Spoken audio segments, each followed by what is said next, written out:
I'm really bad at this. And I checked everything else and got it working. So, welcome everybody to the Lore Reloaded. Want to thank you all for coming on here. Man, I told you. What did I say, Lore Runner? I said it's gonna be the worst one ever. Nobody's gonna come. It's gonna be horrific. And then tomorrow everything's gonna run great. So anyway, we got Lore Runner. Basically, he owns the internet, is what I said for about 10 minutes there. And Lore Runner, would you like to re-say hello to everybody? Come. Hi. That's fantastic. You know, he had this whole thing. He actually said the meaning of life and everything. It was I great. did. It's told- not 42. That's just a meme. The real Yeah. meaning of life is completely different. Yeah, it was pretty hard. I hate my life. I hate everything about what I do. Anyway, today we're going to be talking about, well, whatever we want to talk about. You guys know how it goes. Discovery. No, We sorry. pick a topic. We do. We actually have that in the title too. Oh, It's, God, it's do the we really? It's the clickbait. It's Oh, discovery. right. Got it. We need like the red circles and arrows. Like, oh my God, that's what I look. should have had pointed all around the image I quickly made and just threw up. But what we're really going to talk about, and the reason why I bring up Discovery is because it's the common whipping boy. It's getting, I mean, it used to be Enterprise, and it Yeah. used to be Voyager, and it used to be. and I think it's even gotten a little bit worse now. I mean, I'm not a fan of Discovery, and I do think they don't care about continuity for the most part. But it's gotten a little undeserved. But for the most part, we're going to be talking about continuity, canon, whether it matters, and basically kind of relating Discovery to that. But there is, for those who haven't seen, go to lorerunner.com. You can take a look there.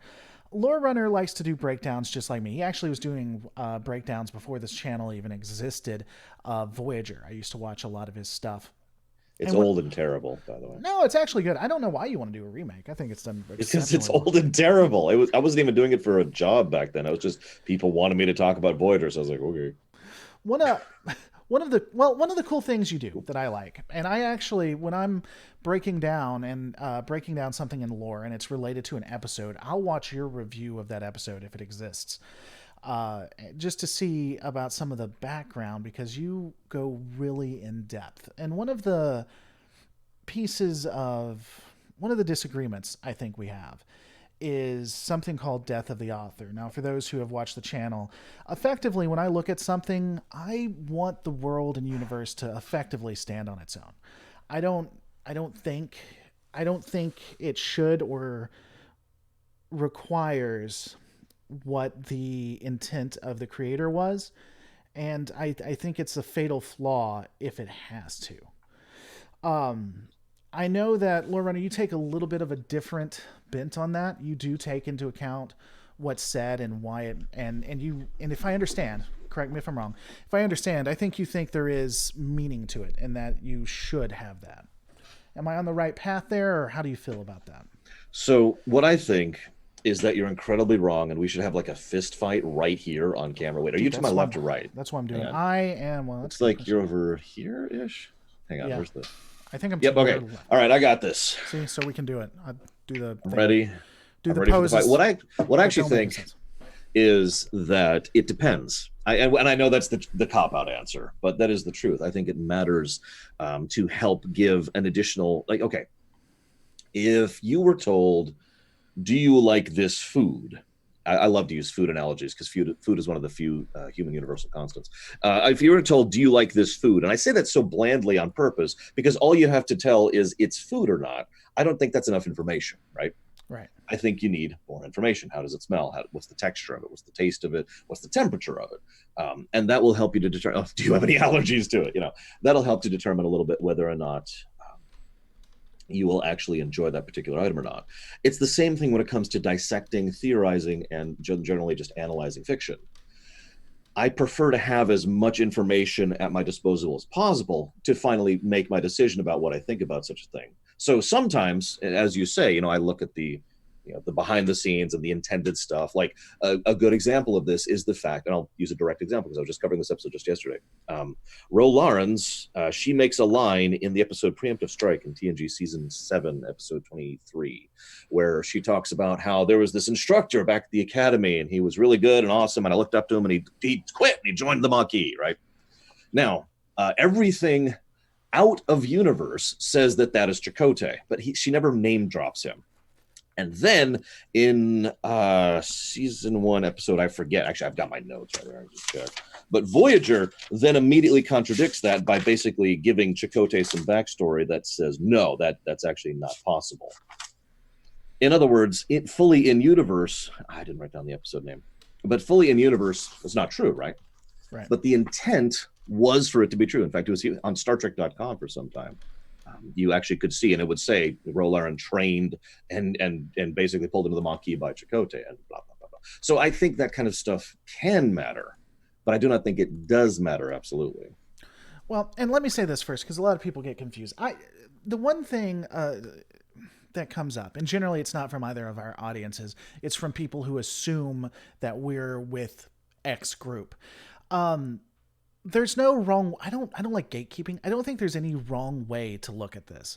I don't Agreed. think. I don't think that your way is wrong or you're being a bad Trekkie or my way is. Well, wrong. I think you're wrong. Come on, put him up. Put him up. Let's do it. Let's see again the fighting move people use that doesn't really defend you. The stupid. Yeah, exactly. The 3 basic moves all Trek. Yeah, Starfleet offers to use. And then they go into for the chest Right. for some reason, even though it does nothing. It's just. But so whether you like, and again, even if people like Discovery, I don't think that's wrong. I don't think that makes you a non-Trekkie necessarily. But I guess I just don't see why that it could add value, but when it comes to the story itself or the universe itself, unless there's anything that points to it, I don't see how you get anything unless it's on a personal level. I guess you could say that from my stance too, but I guess the problem or my issue with that is if you consider, well, you don't consider all or none though. I'm sorry. I have internal arguments. This is why I'm not a good streamer. This is why you're so much better at this. Because when I'm saying stuff, I'll internally argue with myself about this. The fact that you're not an absolutist kind of impacts that. Because my argument Sorry. is back. Hang on. I'll pretend to be an absolutist really quick. Do you like carrots? Because if you don't, you're literally Satan. Get your absolutist glasses on. That you. Oh yeah, do I have absolutist glasses? Yes. He has pieces of clothing for everything. It's yeah, there we awesome. go. Let me. Here's my absolutist outfit here. I'm good. You guys should watch. He does different articles of clothing. It's really cool. It doesn't sound good when I'm explaining. Trust me, it is. Yeah, I strip on camera. Oh yeah, very good. No, so he says that. I don't, because I would be banned if I did that. If you well, yeah. Even on Twitch, I guess they have. Yeah, no, Twitch is pretty anti-clothing, male or female, or not a lack of clothing. Yeah, anti-stripping. I guess what you're trying to say. Yeah, the anti-stripping. There we go. Let's put it that way. I guess my issue is that if you go by that, then whatever the author says can impact it negatively, because you can't tell me that there isn't somebody that wants to come up and say, there isn't some toxic person that wants to come up and change a character in a fundamental way, to say Picard is whatever X, whatever it wants to be, when he clearly wasn't. An example of this is with Harry Potter and Dumbledore, where Dumbledore's sexuality and such has changed here and there, left and right. Regardless of what it is, it just seems to be changed willy-nilly just to anger people. And I feel like, and if you disagree, let me know. I feel like with Star Trek, we're almost getting that way. I think Discovery has such a personal agenda and bias that ultimately someone's going to come up and try to change things, which is why I try to fit it within the universe, because I think that doing it any other way is by the whim of whoever owns the intellectual property. No, actually, this is going to sound strange, but I actually agree with you fully, and I'm going to use an older example. I'm going to use Ira Stephen Bear. Now, going back through DS9 for Ruminations, which I'm almost done with, from my perspective, I think season 5 started going live as of yesterday. But going back through DS9 and the behind-the-scenes aspect on that, it is astonishing to me how much I disagree with Ira Stephen Bear on virtually everything. I'm going to use the most obvious and overt example just to keep this nice and safe. He wanted, and I'm sure everyone knows this at this point, he wanted DS9 to all be a dream. It was all just Kenny. It was all him making the show back in the 50s. And he wanted that to be a thing. Right. And he actually Oh, pushed for that, and he actually went to bat for that twice, actually. Once when they did the actual episode from the Furthest Stars, whatever it is, and once towards the end when he was approaching Rick Berman. Rick Berman's like, "No, dude." right. And it's so strange to sound like I'm agreeing with Rick Berman, but I am, That would have because ruined the show, on I think. this exact one, yeah, I think that would completely ruin the show. But more to the point, how many people, like, honest question for those of you in chat, how many of you, if you found out that all of DS9 was just a thing in the mind of Kenny, how much, or Benny, Benny, sorry, how much would that actually have just ruined not only DS9 but Star Trek for you? And this is something Rick Berman brought up. He's just like, uh, what about the rest of Trek? And Ira Stevens' bare response was, I don't care about the rest of Trek.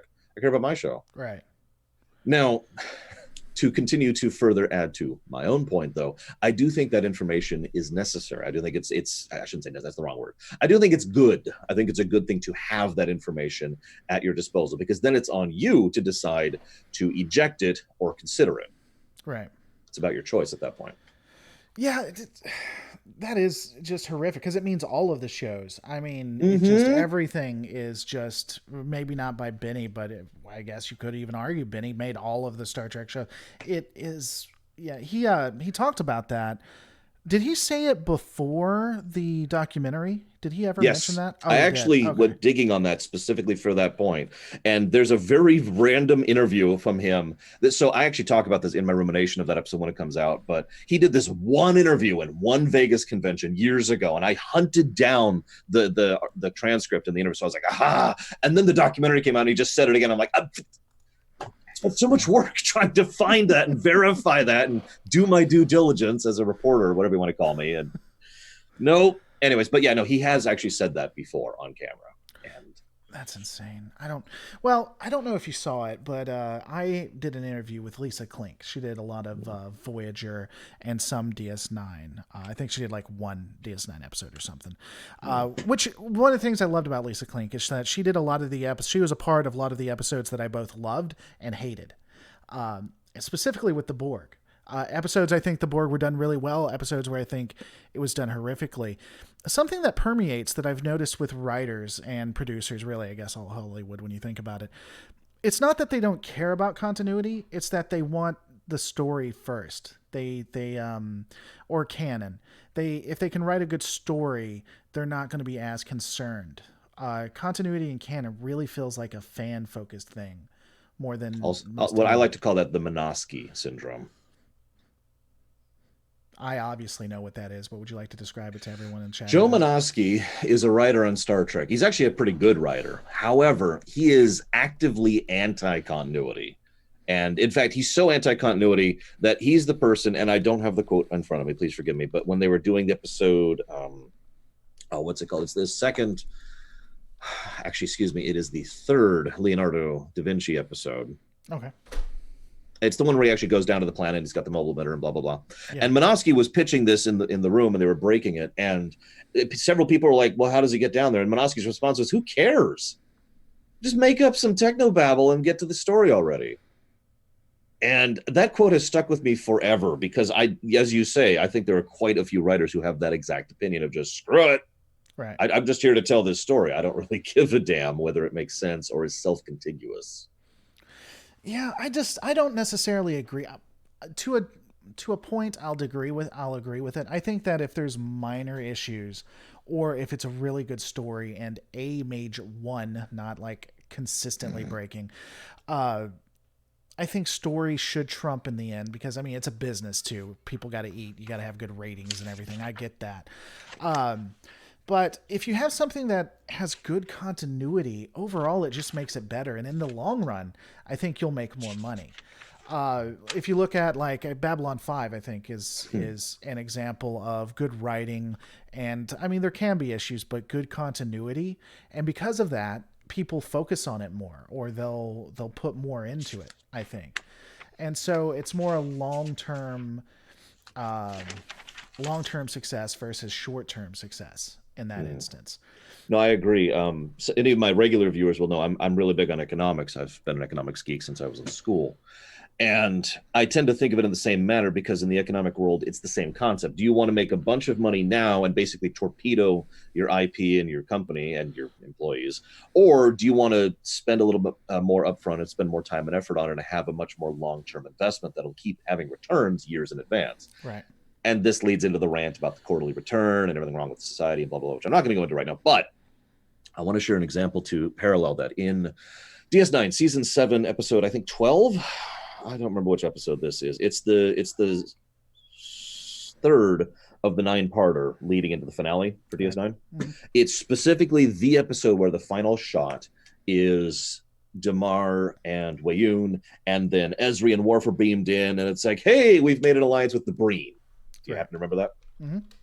So I bring that up specifically because, in my opinion, that is the value of continuity in one scene. That scene would have no impact if it didn't matter next week. Right. But because it's like, oh crap, the Breen have joined the Dominion, and there's just this sort of dread, attached to that, they can end, and they do. They actually end the episode on that scene, and it's just like a to be continued kind of a thing. We'll see you next time. There's a power to that type of storytelling that is simply absent when everything is wrapped up by the time the credits roll, in my opinion. In my opinion. Yeah, I mean, I don't disagree. The ending of DS9 when they were going show to show and they were keeping it very consistent and serialized, I think was done exceptionally well. I'm not against. I think serialized, not serialized. Serialized is when things are connected. Yeah, and I forget what the other procedurals is. The other one. I don't mind serialized storytelling, especially in our day and age. I can understand back in when you just had TV and it was week to week, but now with streaming services, I think serialization is a great way to go. So when Discovery does it, I actually don't mind that. That really was a good, powerful thing. I love DS9. Why couldn't they just do Discovery like DS9? I mean, it had its issues, but I mean, I'm okay. I admit I am hugely biased towards continuity. And in fact, I've even come up with different terms for it because we got string continuity, which is like that finale for DS9. Each episode leads immediately into the next one. Season 3 of season 3 of Enterprise is the same type of thing. Discovery kind of is the same thing here and there. Babylon 5 is usually string continuity, et cetera, et cetera. And I love that kind of storytelling because I love things developing over time. I just want to rant about this really quick because I really feel like Babylon 5 was kind of the beginning of that. If you look at television now and the way television has been crafted now, it's the Babylon 5 method. Like if you look at Breaking Bad, or if you look at Game of Thrones, or you look at Walking Dead, or you look at Discovery, or you look at The Expanse, the way television has been designed nowadays is far more intended, as you say, towards the more serialization. And I think, as you say, it's because television as a very medium has changed so fundamentally. Like we just had The Witcher show drop. What was it, 9 episodes, I think, something like that? Yeah. And all 9 episodes came out at the same time. That's a thing you can do now that wasn't available back in the 90s. And it adds to that kind of binge watching thing. And I actually talk about this in the rumination of the episode I was just referencing, because there is literal factual data and statistics showing that people prefer to binge, prefer to just sit down and watch the show. Right. Well, I'm like that personally. I mean, I have waited on shows just to finish, even if they're going week to week to week, or to start them when I know it's going to take me that long. They'll be finished by the time I get to them. And even with streaming, the fun thing is that even if it's week to week, like Discovery likes to do, you can just go back to the very beginning. You don't have to wait for a rerun, or you don't have to even buy it. You're using the service to watch it anyway, right? So you can just easily. Which has had a massive. I think Netflix has had a massive impact on. Oh yeah, absolutely. The way film is done at all. That's another good example. Life is Strange. That's another one. Yeah. There was a good question for you as well. Well, not good, but it was fine. I love my viewers' questions. There was a terrible question for you. I spit on it. There we go. Okay, now here's your question. Here's your question from my valued audience. What do you think about the way the Klingons looked when it comes to Discovery? Now, I have my own opinion. I don't know if you've seen it yet, but I'll give you mine in a second. I'm going to try and truncate this because I actually did an entire lore week just dedicated to this. But put simply, I think they look terrible, not because they're different, but because they look terrible. And I want to Right. stress that point because I've had several people be like, well, you just don't like it because they look different. No, no, I think that if you're going to change something, you should change it for the better, not to make them into pseudo orcs. And I'm sorry, Klingons are not orcs. Right. They never have been, ever. Yeah. When I first saw him, I was pretty. I don't want to say irate, but I was irritated. I found it very I, disingenuous. I could actually give you my actual visual reaction to it, which is something like this. Yeah, it was.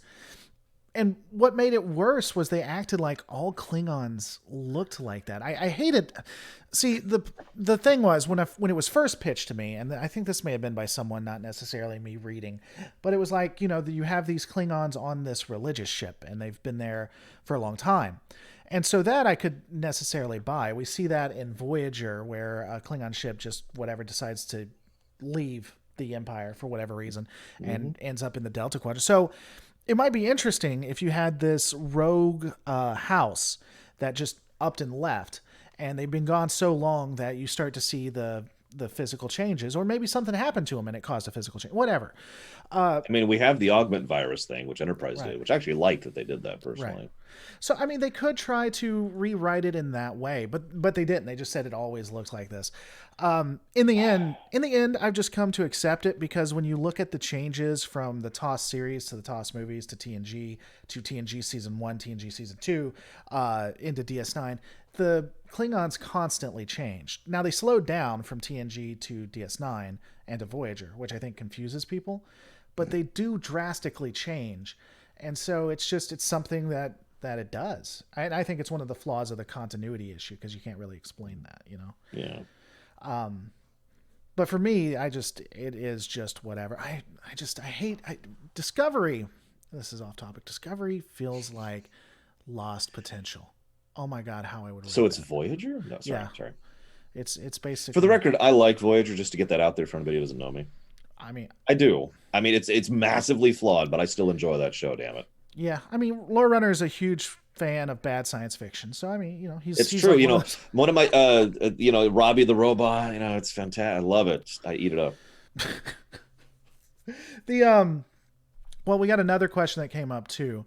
I'm not sure how to take this one. Can we talk about the continuity with DS9 episode Trials and Tribulations? I So guess we're what going to happened leave in it. that episode was all of the people were awesome, and then an amazing episode happened. Any Yeah. questions? Yeah, I mean, what continuity when it comes So, I to. mean, if you want to get technical, you could argue very strongly, in fact, that they do have in interruptions, inconsistencies in continuity, because you can watch the same scenes that they're in the original episode, and they're not there. So, duh, right? Right. So, there's only two ways to look at this, and I'm forgive me for jumping over you because I wanted to toss half of this way to look at this at you. So, the half of the way to look at it is in universe. The other half is out of universe. So I'm going to toss the in universe at you. How do you explain that away? Say it one more time. What you mean there were scenes added that didn't occur before, or No, they no, no, occurred no, in no, no. There different were ways? scenes that are altered. I'll give you a perfect example. There's this bit, and I've gone back and checked this. There's this bit where Kirk specifically calls out this one officer. What happened? And they changed that to make it O'Brien. Right. It was not O'Brien. In fact, it wasn't someone who even looked like O'Brien back in the original, Right. They added it. And you also had Cisco meeting Kirk, which obviously didn't which is actually from a originally. different episode entirely. Which actually obviously didn't happen. And as you said, came from a different episode. Yeah. The I mean, so here's one thing, and this could be a justification, but Trek has what's called hypertime. I know that you say they have three different types of time travel that they use.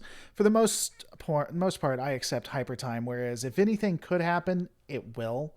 And I think that's most plainly shown in what's it called? Parallels. Parallels. Yes, thank you. See, we watch this too much. The fact you and me can pick up. I think this is most plainly shown in Parallels. So the way when it comes to the prime timeline continuity, whatever, however you want to do it, all of the shows put together, that's the way they happened, and they couldn't possibly happen in different ways. So I I realize that it changes things, but they were always meant to be changed for that specific timeline when they connect together. If that makes any sense, you know what I'm saying? No, I do actually know what you're saying. So He so for my viewers, he's advocating type 3 time travel, to put it yeah, simply. Yeah. Are we live on your side too? It's cool No, if we are. I just didn't. I don't Okay. have the ability to host YouTube. Oh, you need to get And that even if going. I did, I'm hosting GDQ right now. Oh, that's right. I forgot that. Yeah. Well, no, and no, but you could have went live on your side. I didn't, but you're That's not because you're true. doing GDQ. Hey, tell them But about yeah, GDQ GDQ. real quick. We have about 80 people There's this watching. thing called Games Done Quick. It's a bi-annual marathon where speedrunners get together to speedrun through games for charities.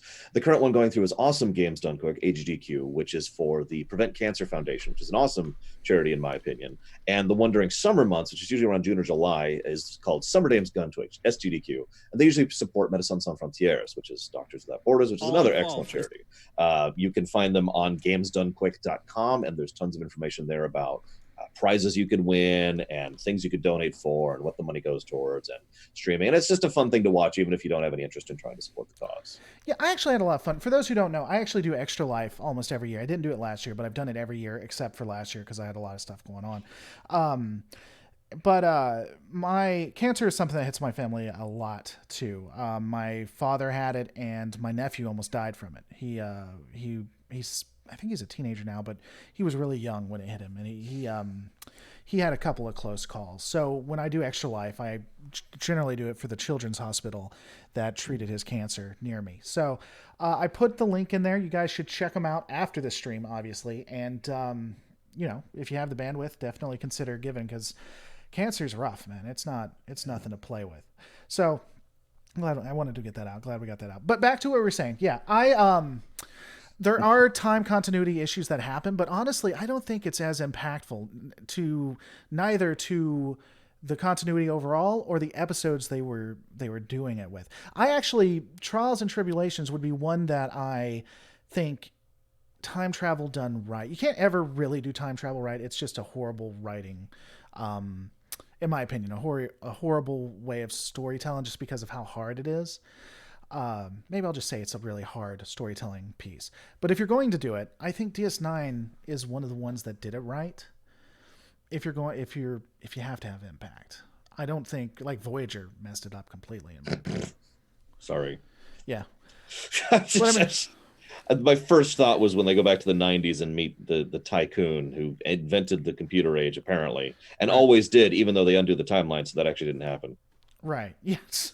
Again, I don't have an issue with it. Do you specifically? I mean, you put it on me. I think it was actually done well if you're going to do it. So this is funny. I was kind of wondering which direction you would go with this. So for me, what was happening was more clearly a type 2 time travel thing, which is where a singular timeline is altered by events. Mm-hmm. In short, a type 2 time travel can functionally be a type 1 as long as you're really careful about what you do. And that's actually what I felt like they did in Trials and Tribulations, that they went back and, yeah, they did change things, but they only changed things in really minor ways that didn't have any significant impact and managed to basically avoid polluting the timeline in a substantial manner. Right. In short, the idea here is that the actual, if you were to remove yourself from the camera and look at the timeline of Star Trek, the events of DS9 are what actually happened, not the events of TOS. Right. As you're adjusting your volume, I'm sure. Here. Yeah. No, I'm listening to you. You also need to adjust the stream elements thing, by the way, because it's still saying the Monday thing. What Monday thing? What are you talking about? It's spamming the, do you want to change Ketwalski, Jesse, or Lore Runners? Oh, yeah, I need to adjust it. Yeah. But maybe people get confused and give money that way. That's true. Hey, you should give money to this man. Here, I'll punch dollars out of him. No, I've got it. I will punch him for every $10 you donate. Dude, I'd do it if you were near me, man. In any kind of punch. No, don't do that. I have a very mean punch. I have a lot of muscle. Don't do that. Ask my sister to do it. That'll be slightly less painful. When it comes to, here's the thing with continuity, things are so broken and have always been so broken that I do believe that the timeline that they're in is, for all intents and purposes, a disconnected mess, and that's just a feature of the universe. I mean, whether you look at Voyager, whether you look at Enterprise, TNG and DS9 did it too. TNG, I think, is the worst example. When people get upset about Discovery, I simply ask people, is the Klingon Empire a part of Starfleet? That was only season one. Yeah, Everyone ejects season one from yeah, continuity, except for you, apparently. yeah. Except for me, I'm the only Why do you person. include season one? Actually, that's not true. I have one viewer who can include season one and has been doing comments periodically to somehow weave the season one stuff into continuity. He's been doing a good job of it. It's taken a lot of work, though. Well, the out of universe, interestingly, because I looked this up because I found it interesting. The out of universe explanation, you probably know this better than me. My understanding is they just said, "Oh, we never really made it." They did, but they're how they justified it to themselves. Oh, we never really made it clear, so maybe they're just a member world or something. We'll just not worry about that. Or Yeah. I don't even see why they went out. The Klingon Empire could have been a part of Starfleet, and you still have the wharf decisions and stuff. I don't understand the ejection of Yeah, that. Honestly. I don't get it either, and I don't think it matters. But I mean, I don't mean you don't matter. I mean, like, why do they make such a big deal about who gives a damn, right? Right. I don't. I just. I don't. I didn't. It worked out in DS9. I think it was better that they weren't there when you look at the storytelling in DS9, but still, I don't see why they even decided to change it back to the Klingons not being a part of the inner. I don't know. One thing someone else pointed out too is that they changed the Klingons not only in look but also in behavior. They're just called Klingons to say, here everyone knows them. A slightly different look would not bother me. But the interesting piece on that, I think we were talking about Discovery Klingons, but just looking on that out of context, you can say that about the Klingons in any age. Again, a part of the universe is inconsistency to a degree. In the original series, the Klingons really felt just like mustache twirlers that were just there to be the anti-Federation. This whole honor thing really didn't feel like it came in until the TOS movies. Now you can correct me if you want to, Lore Runner, but You're when I incredibly watched it, wrong. I know, right? You wouldn't be the first to say that. So, but it just Klingons have always just been what they needed to be. I think you could maybe argue that the entire culture changed, but I don't know. By the way, feel free to interrupt, dude. I don't No. I don't want to want be. to talk over you, especially since I'm apparently so much louder than you Yeah, I are. don't. I'm adjusting it, but I think it could be bandwidth or something because no one else is having that issue. I don't know. Yeah. I do actually want to add one thing, though. Ronald D. Moore is basically the Klingon writer. If you look at the Klingon episodes, he does, I think, something like 80% of them. That's across all shows, by the way. It's ridiculous. But I bring that up, though, because he had a very distinct vision in mind for the culture and the people and the society and the religion and the politics. And most of what I enjoy about the Klingons tends to be from under Ronald D. Moore. And I point that out, though, because this is why I like to take into account the writer, because writers disagree with each other and some writers want different perspectives. So to use another example, I'm not going to name any names, but a certain writer over at Enterprise was like, well, yeah, the Klingons are space Vikings, and turned them into people who, logically speaking, should not be in space. Like, they shouldn't have reached that level of development. You know what I mean? All right. And you Well, look at that like, okay, that's not what Klingons are or were. Like, because the point is, and this actually frustrates me. Forgive me for ranting for just a second. Some oh, yeah, people take seem your to time. think, oh, Klingons are just generic warrior race. No, they're not. As someone in chat pointed out earlier, the Klingons have a huge depth and breadth to their lore, their culture, their story, how they act, why they act the way they act, etc. It's a fascinating topic for me, especially to discuss. But I doubly bring that up because any attempt to just say them, oh, they're just a generic warrior culture, is dismissive until you see Enterprise and they're just a generic war Right. culture and nothing else. It's like, and that's why continuity is more important than anything else. Any questions? But it's just bad storytelling. There are ways to write around that. We know the Klingon Empire uses houses, so if you want to write a certain way, write that house to be that way. Is all Yeah. I'm saying. You know, it's just I get what you're saying, but if you write a race clever enough, you can almost write around anything you want to. And again, Space Vikings. I know what you're talking about. I'm pretty sure I know who you're talking about. But Space Vikings, even if you wanted to write Space Vikings, you just write it in a way where they are supported by. I know you want to use Duras because that's a I known mean, it's name. the obvious, it's the Yeah, low that's hanging fruit there, you yeah, know.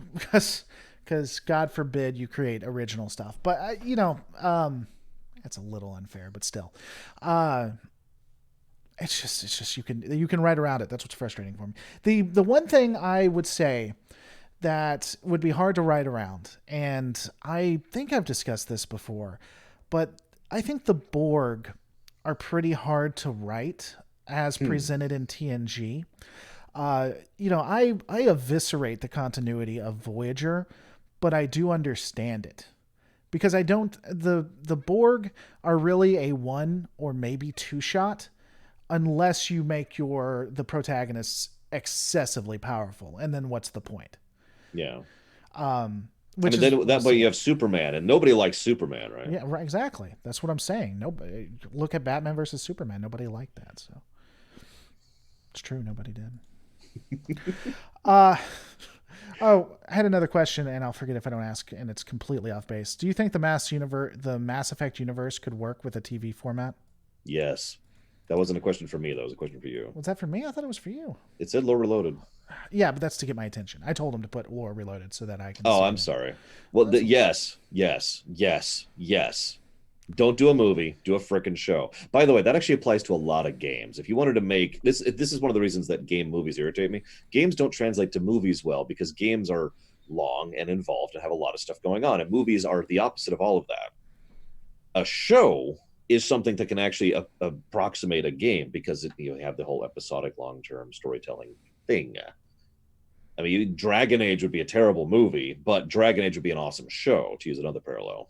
Especially if you did the war that came before. I think that'd be the prequel to the actual game. Oh yeah, Logain in his prime, absolutely. Yeah, I think that'd be kind of cool. Yeah, man. I bet they're going to do it though. They won't do it right, but I bet Dragon Age will one day be. I can just see someone doing that. They don't. I think you can count on one hand things that are based on games that were done well, and it would take me a second to think about it. I'm sure they're out there, but I honestly don't. They just do not do it well. Apparently, my voice is just softer to yours. Sorry. Yeah, I mean, you have to. I'll start whispering. Yeah, just whisper like this. They like it. No, you have to talk full volume. Oh, yeah. I have to talk my normal volume, which is a whisper for you. Here's a question that I think both of us find interesting. Since Discovery went to the future, as Wayoon, since Discovery went to the future, did the Dominion last long after the Federation was ground into dust? You think the Dominion survived? I can't imagine how they wouldn't. The Dominion is an extremely long-term perspective organization. As I've said many times, the Dominion won the Dominion War. Right. I mean, they were pushed to the peace table, but they got what they wanted. They got Odo back. They're fine. Oh no, they lost an expeditionary fleet into another quadrant. Whoop-de-doo. We'll just hang back. Oh, we've got peace. Yeah, sure, peace. I'll see you in about 2 centuries. Right. I mean, they have their entire infrastructure. Nothing was destroyed. Yeah. We didn't do any damage to them in the Gamma Quadrant. Nothing. We didn't touch them. That's the ironic thing people don't think about. If the Dominion wanted to, once the wormhole opened back up, or if they found a way to bypass it due to the profits, the Alpha Quadrant would be screwed because they were probably rebuilding everything, right? Mm-hmm. They probably had that fleet completely replaced by the time the war ended. I mean, that's just it's interesting because the things they left open for that. One point Ron brought up. I'm really enjoying this conversation. You look bored as hell, but I'm glad we can do this. If I look bored, I apologize. I'm just in my usual calm mode here. I can be more emphatic. I'll just be kind of doing this the whole time, like just to make sure that I'm giving you a hard time. Here. One thing. Can I stop doing this, please? I like it. I think people see. Okay, I'll keep doing it. Here, I'll mute myself so you don't hear the chair. Andy's got a green screen, so we can put something fun there when he's done. That's what'll happen. The one thing though that I was interesting that Ira brought up, and I'm sorry to go everywhere, but it's just interesting, is that Bajor never joined the Federation. I always assumed that they did. No, they didn't. They never actually joined the whole show. I didn't realize that. I always assumed that they were a part of it at the end. There's this guy named Sito, all right, and he arranged for this treaty between Bajor and the Dominion. And he made it work. They actually joined the Dominion at the end. Yeah, they joined the Dominion, and that's their front base. And then the Dominion will conquer the rest, and it'll be cool. For those who don't know, we have a Monday role-playing game, pen and paper, and Sito and everybody has now joined the Dominion to help out. They started out as Starfleet officers, joined Section 31, and now work for the Dominion. So it's been an interesting romp, to say the least. Their career path is Curious, but you know. That's one hell of a resume if they ever turned it into somebody. Um, but it's Mondays at 8 p.m. Central Standard Time. You guys should come check it out.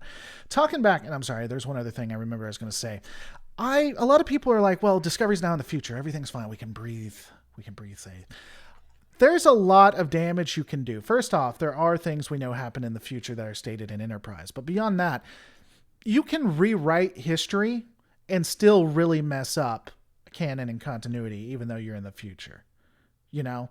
Um, I hope that Discovery will do well and they'll just focus on the century that they're in. But I still think that they could possibly try to rewrite things to make it worse. A lot of people think Picard is going to be the breakup and dissolution of Starfleet, which will lead to Discovery. What are your thoughts on that?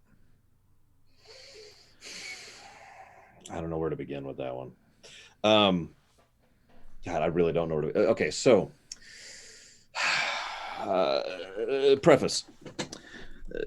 Fiction in general has a tendency periodically to try and aim towards a perceived audience value of darker and edgier, right? Right.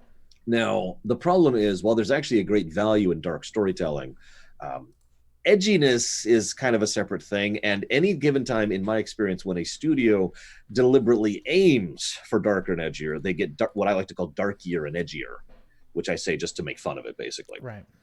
Because it just comes across as okay. Look at half the things in the 90s, for an example. If you don't know what I'm talking, look at Cable. Look at they developed Venom, and then they developed Carnage. You know, it's just it's gritty. And now, for clearness, I do actually like good dark storytelling. After all, I like Deep Space Nine, but I've always felt that the current trend, and I swear I'm bringing myself back to the point here, is that Star Trek is trying to be directed towards a darkier and edgier tint, aka the mirror universe where they literally eat people. Just to name one example right off the top of my head. So I absolutely think that Picard is going to try and go in a darkier and edgier direction. I do think that's what they're doing, and I do think they're doing it deliberately because they want that perceived audience ideal, and have no idea how to do an actually dark storytelling thing, which requires far more work and far more maturity in the overall storytelling approach. So, having prefaced all of that, I would say with absolute certainty that they're going to try and do like big generic shakeups that don't really do anything and don't actually mean anything and are just like, yeah, okay, sure. And then the Vulcans decide to suicide bomb Earth, and then the Earthers decide to genocide the Andorians, and it's just going to be nonsense. I'm sorry, forgive me for saying this. I'm not excited for Picard if it's not clear, and it's not because I don't want to see a good Picard show, because I absolutely do. It's because I have zero faith in the general direction that Star Trek's been going for the last several years at this point. Yeah. Does that answer you? Yeah. I mean, and the other thing is, I think that Star Trek tries to be Expanse light. I think Discovery is Expanse light, or they're trying. I would agree with that completely. And Star Trek By the way, you should watch Expanse, people at home. It's excellent. Or read it. Both are available. I've never read it, but the actual the streaming, the episodes are excellent. I loved it. You know, whatever it is, no matter who it is, if you start writing for Star Trek, all of a sudden you lose the capability to write nuance in some instances. You can have nuance in Star Trek, don't get me wrong. But I think that, like for instance, I do think they're going to blow up Mars. And I think they're gonna send Utopia. I think they're gonna blow Utopia to hell and back. Yeah, but I don't think they're gonna write it in a really. What they're gonna have to do is give the idiot stick to the good guys. That's what I'm trying to say. That's how. Anytime something massively negative happens to the Federation or Starfleet, generally they give the idiot stick to either Starfleet Admiralty or to the actual protagonists in the show. I think they are going to tie the Romulans into it, and the Romulans are going to have some kind of Omega code that shuts things down, or they're going to pretend to be Starfleet and they're going to blow it up. And the only reason they get away with it is because they're given the idiot stick. Like you said, I think you could write something interesting or dark or take it in a different direction. And blowing up Mars and Utopia Planitia is definitely a different direction. But I think they're going to do it in such a stupid way that people are going to get upset. I agree. And in fact, to add to that, I like to call it the idiot ball myself, but it's the exact same concept. One of the things that has always irritated me since I was a child is okay, the Enterprise is the only ship in range of Right. Earth. That's the end of that Yeah. sentence because that's all I need to say about that. But how many times has that happened in Right. TOS, in the movies, in TNG, in Deep Space Nine, in the second batch of movies? It's a non-insignificant number how many times Earth has what. In fact, that'll actually come up in an episode I'm covering later today, where the Breen do an attack on Earth during the finale of DS9, and they managed that because none of the ships were Right. there. Right. I mean, at least with the fall of Beta Z, there was some. Again, they're given the Should have idiot been stick. Vulcan. Should have Yeah, been but Vulcan. with the fall, they at least made some explanations. First off, I don't see how an entire fleet is out of position, but maybe it happens in real war. But anyway, ignoring that, the fact that they had antiquated defenses and stuff kind of makes sense. I could see a government not worried about its core because they've never really had any. If you don't watch Discovery, they've never really had any major attacks except for maybe the Borg past The toss. Uh, the Borg was the biggest thing since TNG that's ever happened. But Actually, if I could jump in really quick here, I think the Borg is the perfect example of how that mentality is basically wrong. That they were able to get that many ships together in that short a period of time to throw up against that cube at the Battle of Wolf 359. That's how that should be. I mean, granted, they were rushed and they didn't know it was coming and they only had a couple of days, but they still managed to get, what is it, 37 ships? Something like that? yeah, I thought it was Just more, rope together 40 and be or like, so. here, this is what we've got, throw. And of course, the cube itself, if forgive me for continuing on this point, the cube was kind of a unique threat because it was a needle point. It doesn't have the problems of logistics or supply lines or coordinating with other pieces. It's one ship that is just punching straight through to its destination because all it needs to do is reach Earth and then it basically wins. Right. And that's one of the reasons I was in favor of that. A fleet it can't really do that in the same way, not unless they do some serious hit and run tactics. And that depends on the writer of the week deciding whether or not they can warp in system or not, which tends to vary based on what individual writer happens to think that week. Right. Well, I don't know. I think given how big they are, 40 ships is lacking. But that's a conversation for another time. I think it's reflective of what both of us have discussed as the golden age. Mm-hmm. Also, the type of ship. Now, I get the out of universe reason, but just looking at it full continuity in universe, what they used shows how pompous the Federation was at the end. Because Oh what they yeah. were throwing at the Borg cube was laughable at best for the Yep. for. Yep. I mean, I recognize that even the best technology couldn't stand out, but they should have had something a little bit better. In fact, if I could jump in really quick here Uh, to make my point, this is why continuity, or excuse me, I'm saying this wrong. This is why Alpha Canon is stupid and no one should ever follow it. Because the problem is there's just too many inconsistencies in the universe. To name a specific example, apparently the Federation has been at war with, if you look at the timeline, the Zinkethi and the Cardassians for 23 years prior to Wolf 359. right. And yet, despite being in a state of continuous conflict for longer than some people I know have been alive, their best combat ship is the Galaxy, Right. which granted can do a decent amount of damage. But I mean, you've talked about this. I've talked about that is not a battleship. Right. That's a luxury cruiser in space.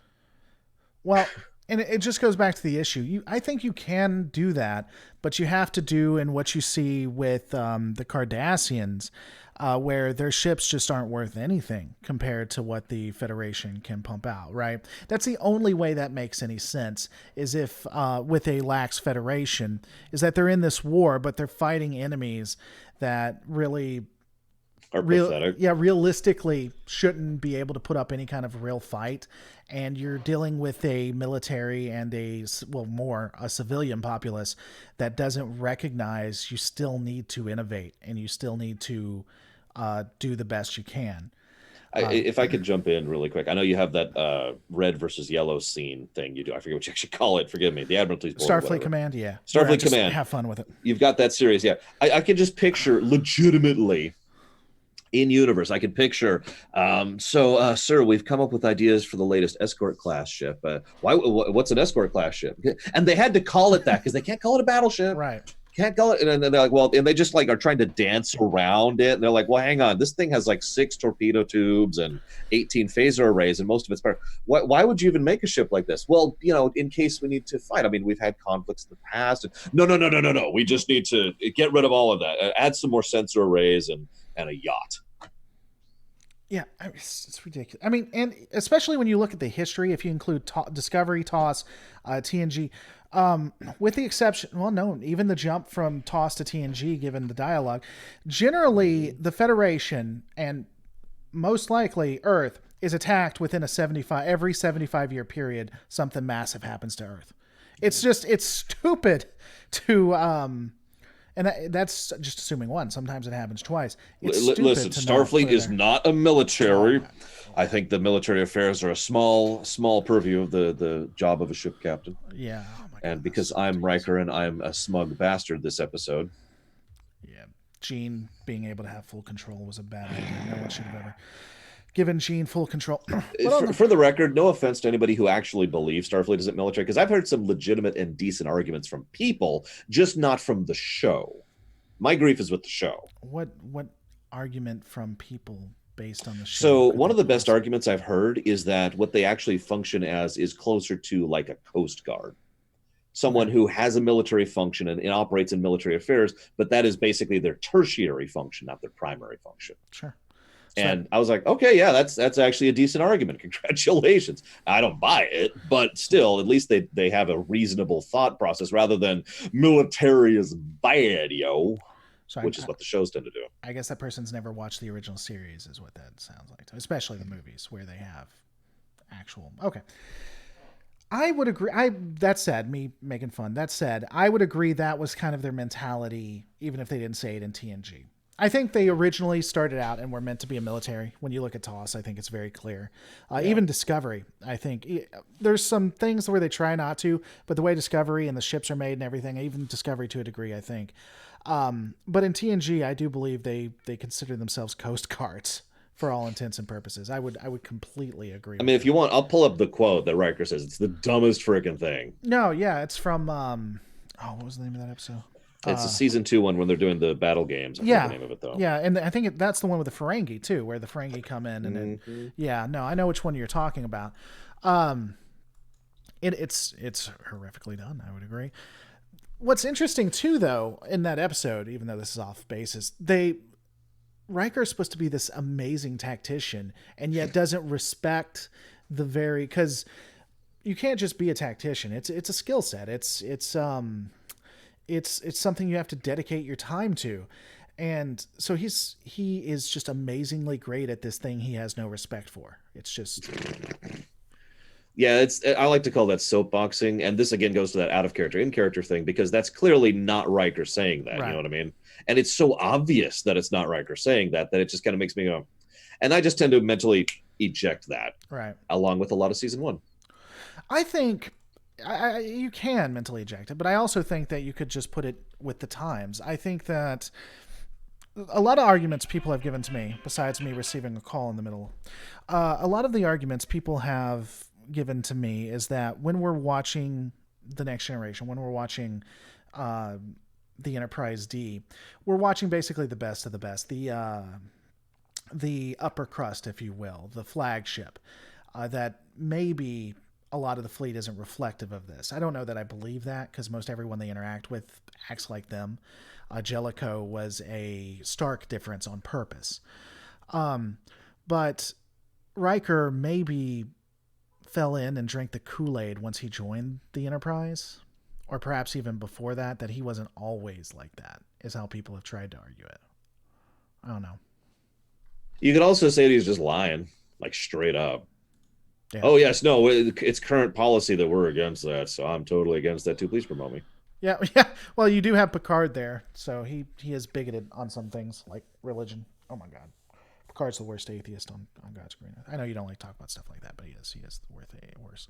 Damn, the quote isn't in the summary. I was hoping the quote was there. It's season 2, episode 21. Well, if you just look up the show and then the script, you could find it. Yeah. So while you're doing that, well, I'll wait for you to get that, because we have a couple of questions, and then I think we'll be wrapping it up. TNG begins with season 3. It can. True enough. You can have a uniformed service and have it not be a military, like in the U.S. we have the NOAA Commissioned Officer Corps and the United States Public Health Service Commission Corps. Well, I mean, I agree, Cerstus. You know, one of the greatest things I think is like when we went to World War II, they sent the United States Public Health Service Commission Corps to protect our front when we got attacked by the Japanese. So I'm right there with you. Runner's like, I'm never going to be a part of this ever again. I can't deal with it. No, I'm listening to you and TNG at the same time, which takes a little more concentration than usual. Cerstus knows I'm messing with him. See, my audience likes the bands. To that point, I mean, you can look up the 2 thing. I can get you the script for it. Or maybe I should do a little dance. The Klingons did mention they never attacked Earth because of the defenses. There it is. Sorry. Picard starts off saying, I'm just going to talk as they talk. Starfleet is not a military organization. This is an exploration. Our purpose is exploration. And then it cuts to Riker. Hang on. I had to rewind just a second to make sure I got the timing there. I prefer brains over brawn as well. I think it's a waste of effort to test our combat skills as it's a minor province in the makeup of a starship captain. There's the exact quote. And I ripped that quote to shreds during my rumination of it. But just to cover that really quickly, first of all, if you are, for example, you do work as a teacher, right?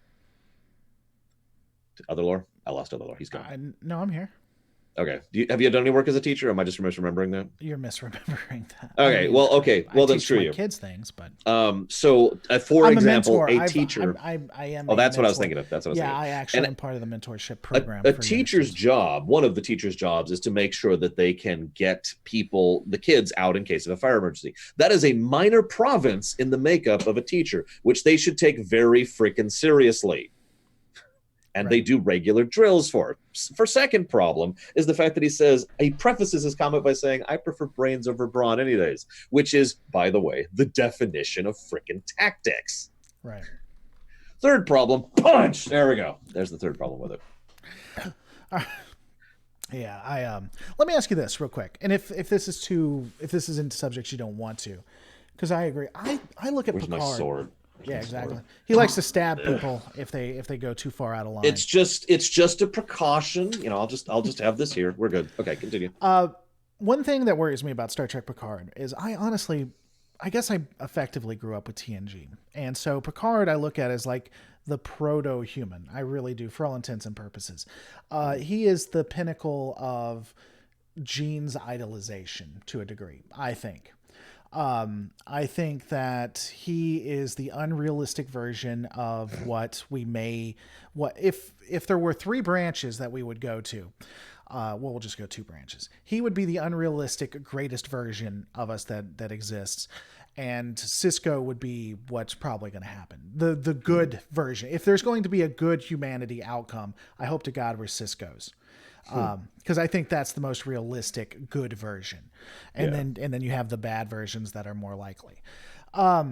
However, because of that, to a degree, I find Picard to be bigoted in some ways, and I think we see his mind change on some of those topics, not all. But when it comes to things like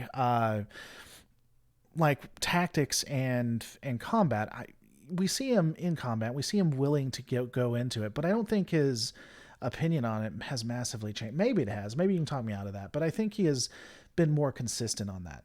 I also find, and we don't have to go into this if you don't want to be, and I said it already, one of the worst secularists on God's green earth. I think that's not an ironic way to put that. He's one of the worst secularists or atheists ever presented, in my opinion. I was going to ask you to define secularist in context. I was like, how does that apply? Yeah.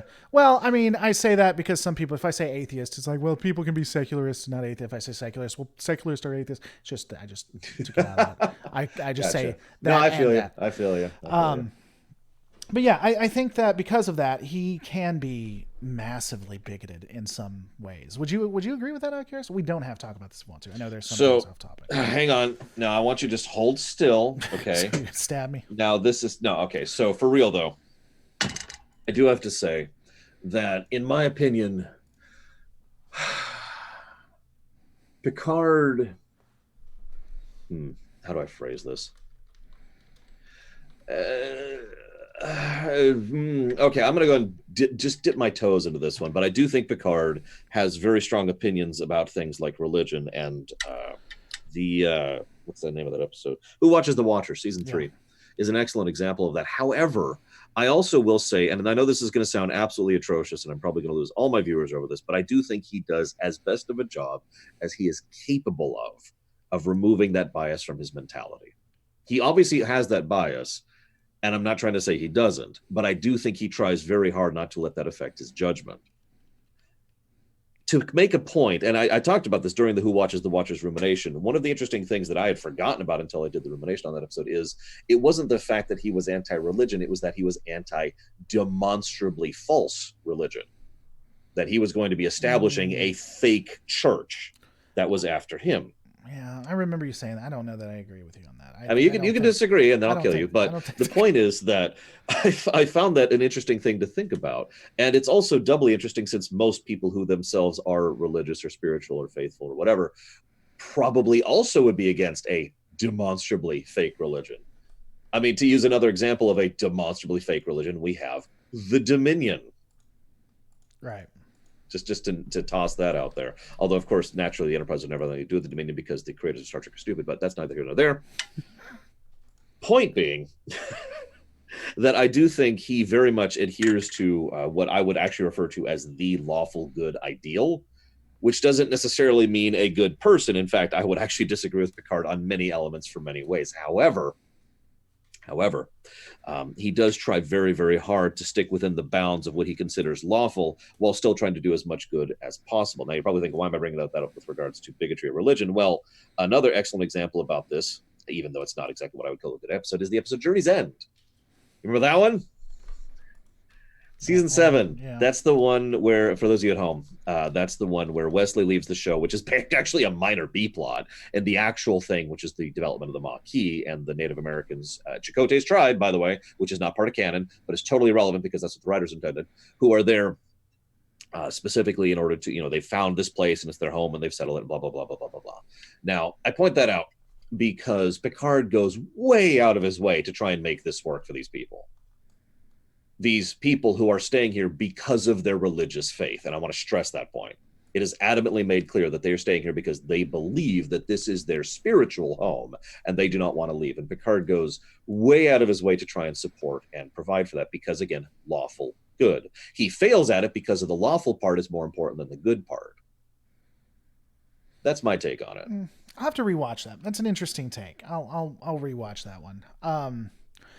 I don't know. Again, without getting too much into it, and I've said this before, I think I get where they were trying to go with it, but in a lot of instances, they write Picard as a, and I don't think they meant to, as a Christian's bad take on an atheist is sometimes how Picard presents, because he, in Who Watches the Watchers, he is adamantly against religion, and yet the Prime Directive is treated as a god. It's like he used the Prime Directive to replace. Anyway, I know you don't like it, so we're not, but I do think that in some instances it's written like that. I just to add on to that, I don't know if you've seen my rumination on Pen Pals, which was season 2, I think. The one where Data, there's the girl and he contacts her and her planet's dying. Prime Directive. You remember that episode? Yeah, that's the one that comes to mind. Pen Pals. That's the one. I was gonna say it's one of the only times TNG actually discusses the Prime Directive. It only comes up like 5 or 6 times, and most times it's just Prime Directive and then they move on. Right. That episode's one of the only times they sit and discuss the matter. And unfortunately or not, the way the Prime Directive is discussed in that episode is exactly as you posit. It is discussed as if it is God.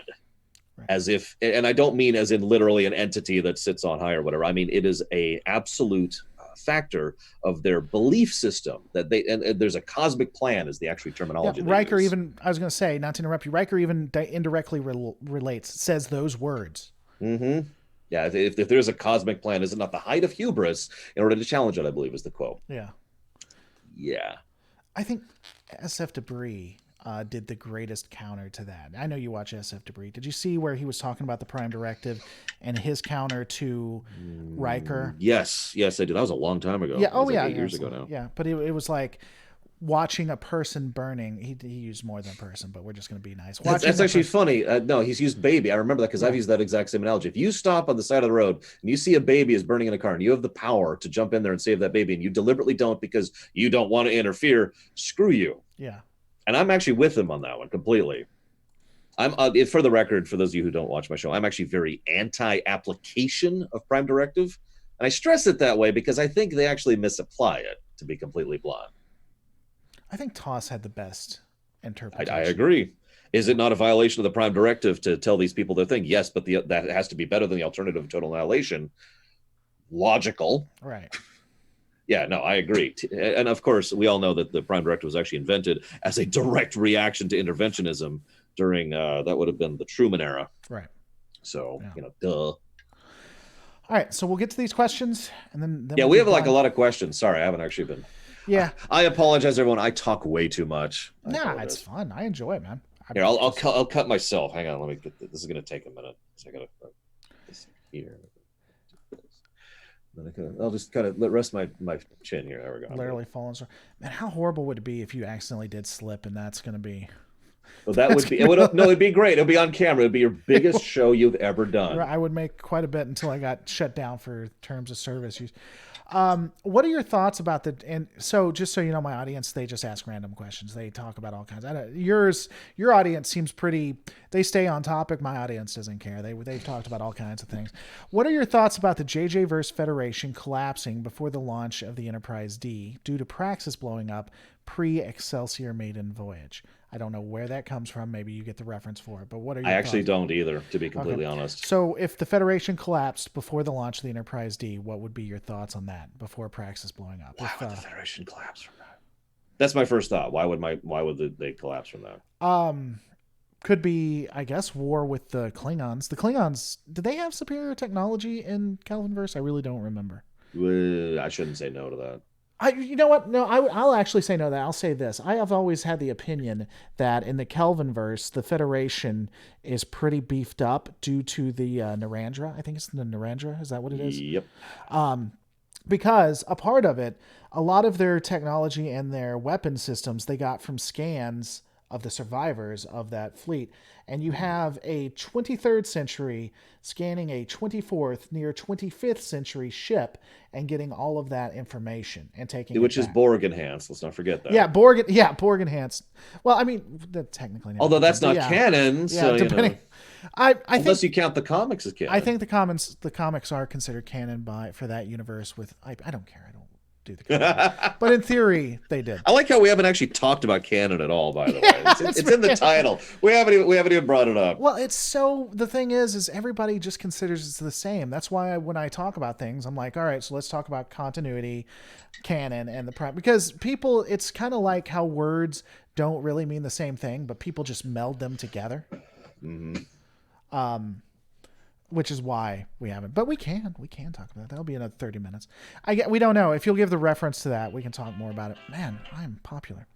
I leave my phone on silent so that I don't interrupt my streams. And a pro tip from a professional. Yeah, I was about to say, since you're not professional, another Monday joke, by the way. Since Discovery went to the future. Oh, I already asked that one, I think, didn't I? Yes, you did. Yeah, I did. You were asking about the crushing of the Federation and what happens with the Dominion. Right, and you said that the Dominion would last long after. The only thing that matters for me, sorry to finish that answer from like 30 minutes ago. The only thing that matters to me is whether or not Dominion has any interest in crushing the Federation. If they do, they win. Yeah. The end. I don't know. I wonder. And then the Borg show up and then they win. I think Odo would make them a little softer. I don't know that they'd ever go. STO. Yeah.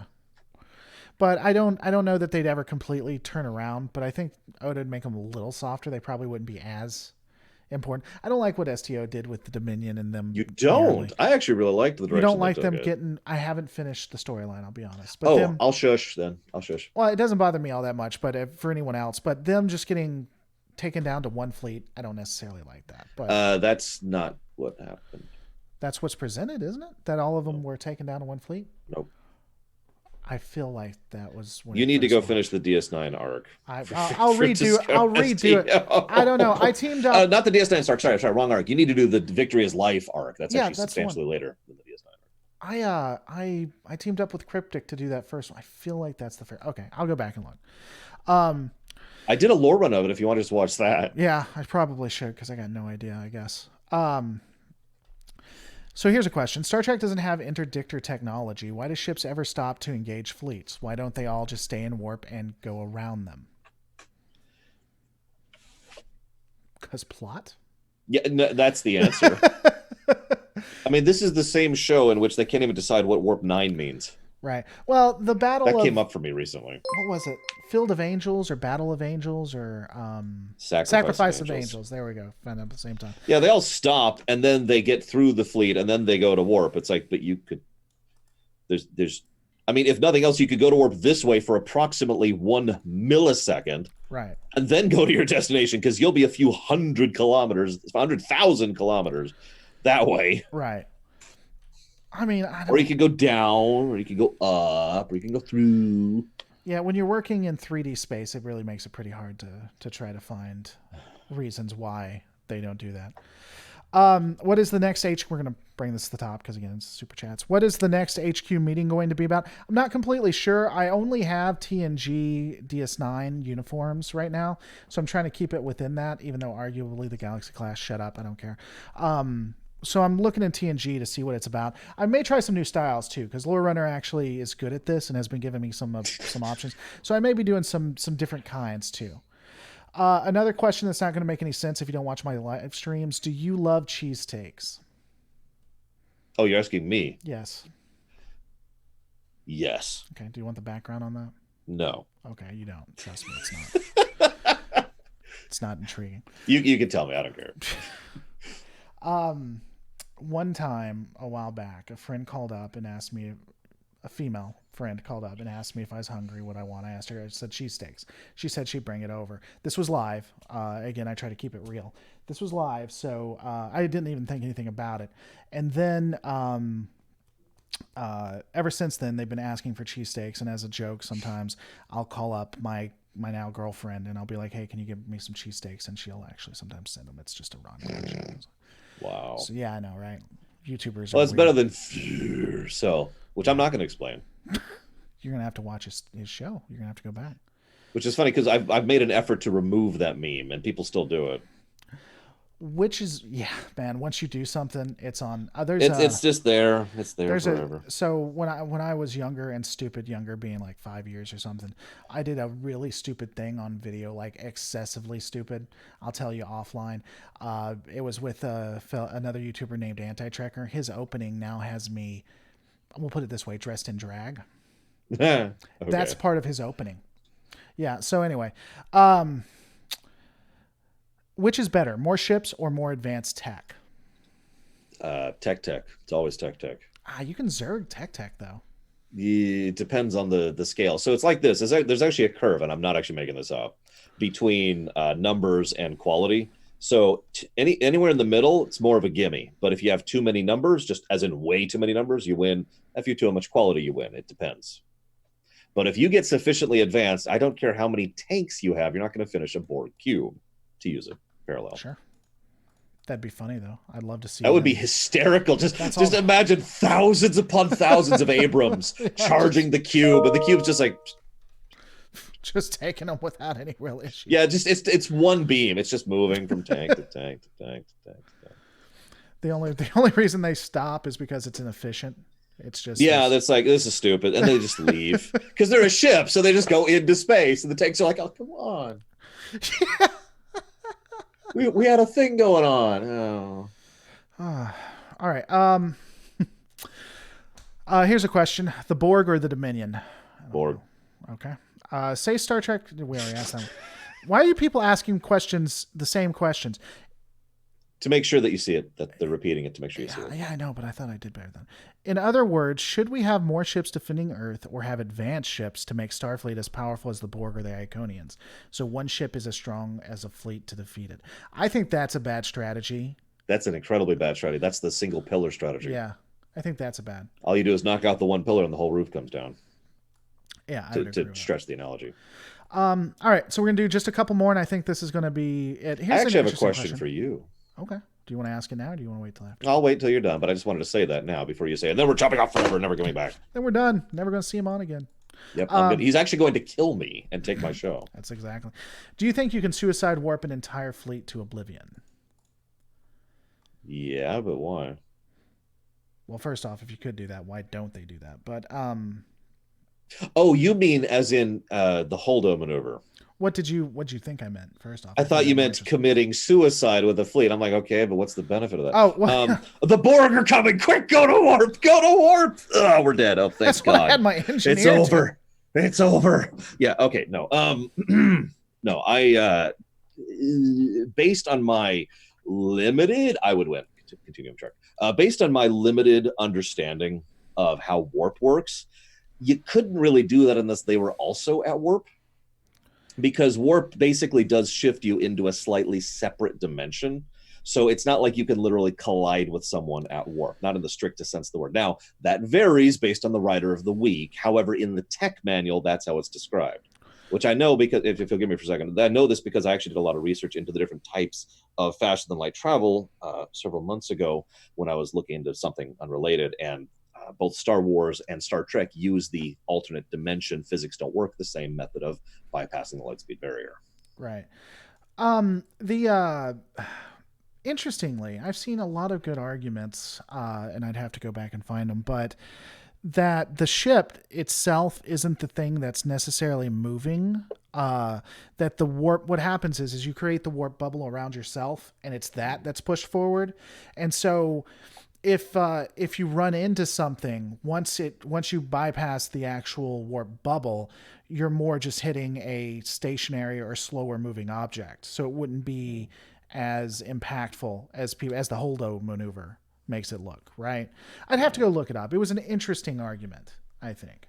It is also worth noting, and several people in chat are already pointing out examples. It's another one of those thousands of examples of depends on the writer of the week. Right.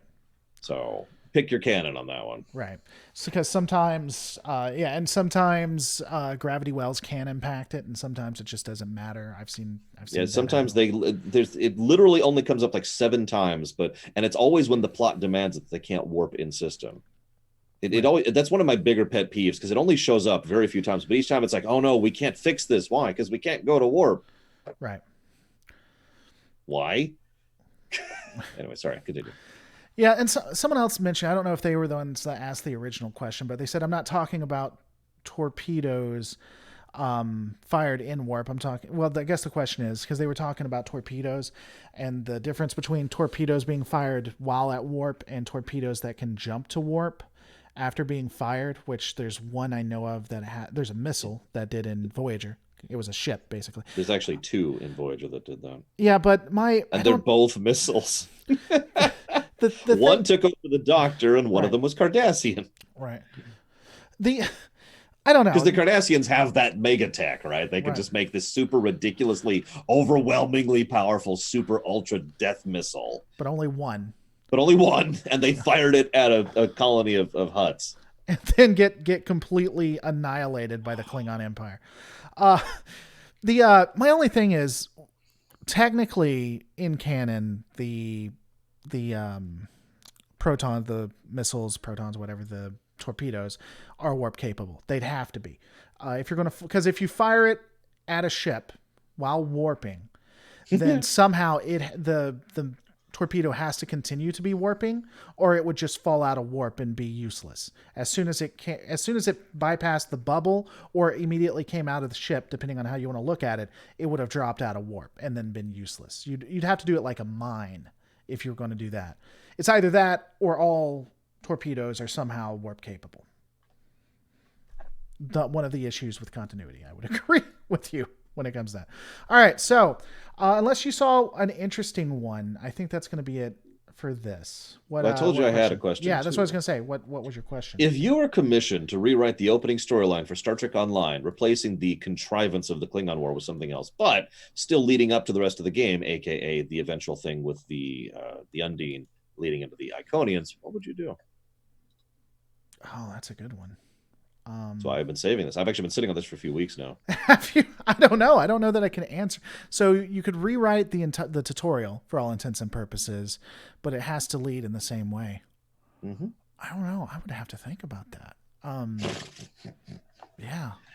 How would you have you thought about how would you do it? I'm gonna turn it back on you. So How would you the do it? most obvious thought for me is to basically have what I think a season one of a Star Trek show should be. And I know this is going to sound strange, but even though I am very pro continuity and very pro string continuity, I think if you're doing season one, it should be establishment, not direct storyline. It should be less plot focused, basically. Right. So I think they should just have season one be little story tidbits here and there. I mean, STO is wonderful about connecting continuity together. So I Right. would just have them, we do this mission here, and we do this mission here, and we connect this here. And there'll be a background undercurrent, Mm-hmm. probably of the Undine specifically. And, addressing what's going on with the Romulans, because there's the whole, byproduct consequence there, the consequence of the Hobus disaster, which was not a supernova, and the Klingons who are having their issues because we could still have the Klingons be in there, have something to do with the Gorn, specifically the conquered race, and the politics that would involve. And the Federation has such a wonderful policy, by the way. Oh, you've conquered this other race. Well, that's an internal affair now. That's not our. That's not our affair. That's literally. I was looking at this up just the other day. That's literally their approach to the Bajoran occupation. Oh, well, Yeah. that's an internal matter because they're a conquered race now. It's not the first time they've did it, I don't think either. No, I it's think not. there's That's the one-offs really where messed up part. yeah, as soon as they're taken care of, as soon as it's a part of the empire, it's like, okay, well, it's now internal. You're There's a rebellion. also the I forget the name. It's the episode where Geordi was mind controlled by the Romulans. You know that one? Mm-hmm. My enemy within, or mind's enemy, or something like that. Or in the mind's eye. It's a really messed up and brilliantly horrific episode. Right. But the point is, in that episode, they are being accused of trying to support the local dissidents who are revolting in active, violent revolution against the Klingon Empire. And the Federation's response is, no, we'd never do anything with that. Right. That has nothing to do with that. They're your conquered people, not ours. We don't have anything to do with that. The Federation. So going back, I think. Yeah, we'll go back to it. So I'll say this first. The Federation, when you look at their policies, I think is a horrific entity. They are allied with the Klingon Empire that, for all intents and purposes, enslaved every race it came upon that it could. And so it has this multi-ethnic enslaved races that they're allied with. And they had every intention of being friends with the Dominion. They wanted open trade. They wanted diplomatic negotiations and everything. And the Dominion are 10 times worse than the Klingon Empire. They knew what was it? Hundreds of races were subservient. They knew that that they were dealing with a horrific dictatorship. Though, let me say this, and then we'll get back, because I have an interesting question for you on that. Based on what you see, the Dominion is a horrific, brutal dictatorship. Don't get me wrong. But it seemed like if you were willing to play ball with them, it actually wasn't the worst thing what they seemed to do based on the dialogue and everything is they would take over a large swath of territory of all these little nations. And then you have to do everything they ask, but you get the advantages of trade between all of the members. They will help you out if they need to, as long as you can make an argument that it's for the Dominion, for the founders' best good. And you get open trade and everybody plays nice, and you can't go to war with each other. You just have to deal with each other. It's not the worst thing in the world. At least to me, I don't know. Maybe it sounds So weird. what you're saying is, when I eventually take over the world That's and how you need force to run everyone it. to do exactly what I do, you're going to be cool with it. You're going to be like, yep, no, we're good. It is Be undeniable. cool. It is undeniable that a benevolent dictator would be far better than a democracy, but we'll never get it. But I'm just saying it would be. Now, far better. I do want to add on to that, actually. So, first of all, let me just say that if that was the end of that sentence, I would actually agree with you, but it's not.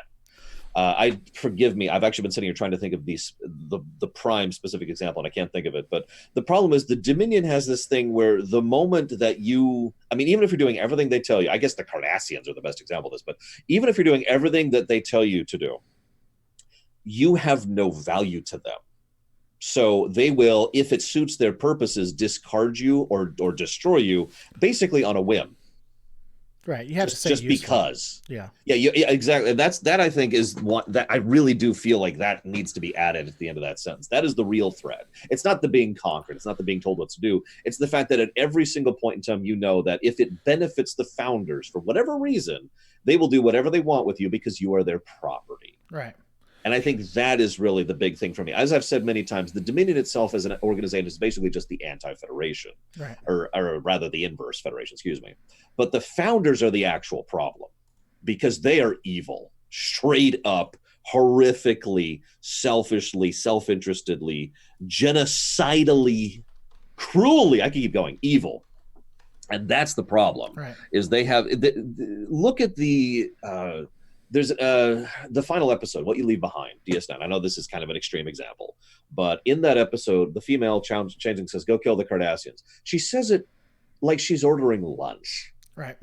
and that's my point. It's such a normal thing. Go genocide a race. Well, you see that throughout too. Not to interrupt you, but she when they're trying to figure out what the virus is, she's like, "Oh, we'll have the current crop avoid to kill themselves." Yep. And then maybe the next one will have a new perspective, and maybe that'll work. Right. Or there's also the fact, and this is funny, a lot of my viewers were, there's an episode where she impersonates Kira, and she didn't actually kill Kira. She just impersonated her and then kept Kira kidnapped and captured. And I made the comment, why didn't they kill Kira? Everyone in the comments said, well, if they killed Kira, they would lose Odo. So anyways, skipping forward to season 6, she flat out says to Odo, I finally figured out what'll help you see my point of view. All I have to do is kill Kira. And she tells this to him. Yeah. To his face. And that's what turns him. That's what knocks him into. Yeah, that is actually what knocks him out. And so they were technically right, but my point is they wouldn't know that because from a founder perspective, it's perfectly logical. The only thing keeping Odo from them is this obstacle. So let's just remove the obstacle and we win. It's so easy. It's so simple. Right? Yeah. That's the founder mentality, and that is the problem. So this goes back to what we were talking about, benevolent dictatorship. The founders are not benevolent dictators. Right. Yeah, I mean, I think that was an extreme. I think they're perfectly capable of it and don't have any compunction. I would say Cardassia was an extreme circumstance, but I don't think they'd have any issues with it. All that to say, I don't think you should be under the Dominion, but probably in the Gamma Quadrant, as long as they're not pushed, there are worse ways to live. Well, there's also one other thing to add, if I might, really quick here. There's a logical pattern to politics. I know this sounds like a weird way to phrase this. That basically means over time, by the way that life exists, simply by the patterning, you give enough time, one power will rise as dominant within an area. Right. Either because it's an amalgam of powers, like what happened with Germany back in the 1800s, or whether it's because something that just was strong enough to withstand long enough to expand. This is actually what happened with Russia. Right. Eventually, one power will inevitably grow to be dominant within a specific region, and this is exactly what the Dominion is. They are the ones that grew to be dominant. Right. It has been argued many times, and I agree with this firmly, which is funny because I have no doubt they did this on accident. But there is no dominant power in the Alpha Beta Quadrants because of the Federation. Yeah. Because they refused to be dominant like they could have been. Right. Now, and I only point that out, though, because I think organizations like the Dominion are more realistic to what would happen in a real-life scenario, and probably are, frankly, more common in Star Trek's greater, whatever you want to call it, the greater galactic community. No, I don't disagree, though I would say, and I've said that before, that they work as an X factor, that the reason why the Alpha Quadrant is segmented like it is. But I think that the Federation effectively is like that they are ultimately dominant or become overbearing. But because of their benevolence or the way that it works, it's just done in a different way. Kind of like the theory you did with Cardassia that I really like, where basically Cardassia, while independent, effectively becomes a protectorate of the Federation. Becomes to mess with Bajor means you're messing with the Federation, and that was due to, I honestly believe this, diplomatic pressure from the Federation upon the Cardassians.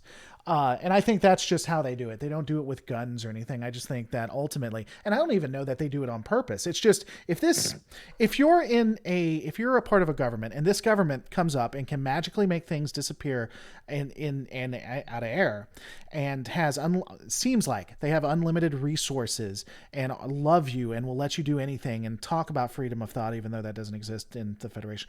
If they said all of these things, ultimately that culture is going to start to overbear until you start just assimilating, and it starts grabbing them. So I agree with you, but I also think in a way the Federation is still doing that. It's just slower because they're doing it in a different way. I also think that they bring a lot of the hardship on themselves when you look at the Romulans, because the Romulans, like, remember when in the episode, I think in season 2, whenever the Romulans were introduced in TNG, they come out from their borders and they look around and they're like, holy hell, the Federation has expanded long past where it needed to be. This is now a threat to us, you know? I don't know. It's always interesting. Last piece. Go ahead. It probably doesn't help that the show is always shown from the Federation's perspective, and thus the Federation are always shown as the good guys. Right. But at the same time, if I could be so bold, one of the things I like about Trek is its optimism. Yeah. The idea that there is the possibility of a future that is better than this one we currently live in. So I'm kind of with the optimism there. And I know that sounds horrible. It's like, oh my God, the Federation. I have plenty of issues with the Federation. I ream the Federation and in my show. If anybody's watched it, you know I'm talking about that. But I would still take the Federation over anything on real life Earth 10 times out of 10. I agree. I think it's the best case scenario. I do think there's an argument that there's some wrong think there, that people that the culture won't allow you to have some freedom of thought, but I still think it's well worth it given what you get. Yeah. I know poverty, they barely know what crime is, at least on the core. Yeah. I agree. I honestly, I think Star Trek is like the best case scenario for us. Again, I don't think it's the realistic case scenario, but I think it's the best case. All right. Last thing, going back to Star Trek Online, I think that'd be an interesting idea, especially if you did it like as a part of the career path. That could be kind of interesting. So you start out as a lieutenant or an ensign, and a third of the missions are you as an ensign under a captain, and then you move to lieutenant, and then at the end of the tutorial is where you're a captain. I like that. I think that could be really interesting instead of instantly becoming captain. Yeah, that has always bothered me, but I get why they did it. You're a captain in Starfleet, but if they were going to start you as a captain, they should have started you as a captain rather than starting you as an ensign. Well, actually, an academy graduate, excuse me. I mean, you had the worst first graduation day of Starfleet Academy. Yeah, no kidding. Hey, congratulations. The Borg, the Klingons. Actually, I guess that's it. But I mean, do we need to go past that? Yeah, exactly. We got I forgot that still works.